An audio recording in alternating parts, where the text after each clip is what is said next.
पहिला जो प्रश्न तुम्ही विचारला त्याचं उत्तर एवढंच आहे की तुमच्या मनात ही निवडणूक जेवढी कठीण दिसते आहे तेवढी आमच्या करता नाहीये. आम्हाला ती निवडणूक जशी पहिले अपेक्षित केली होती तशीच या ठिकाणी वाटते. तोच परफॉर्मन्स आमचा असणार आहे.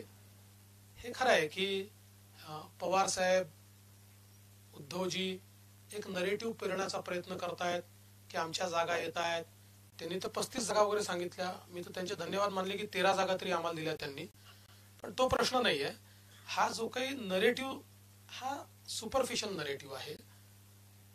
तिन्ही पक्ष मिळून नीट आमची निवडणूक चाललेली आहे. अपेक्षित जागा आम्हाला मिळतील. दुष्काळाच्या संदर्भात आता आचारसंहितेमध्ये कुठल्याही राजकीय नेत्यांना दुष्काळाचे अधिकारच नाही आहेत. ते अधिकार पूर्णपणे प्रशासनाला आहे आणि प्रशासन जिथे पाणी सोडलं पाहिजे तिथे पाणी सोडत आहे, जिथे टँकर दिले पाहिजे तिथे टँकर देत आहे. आणि आता तरी क्रेडिट करता कुठलाही राजकीय नेता ते अडवू शकत नाही कारण त्यांना ते अधिकार नाही आहेत.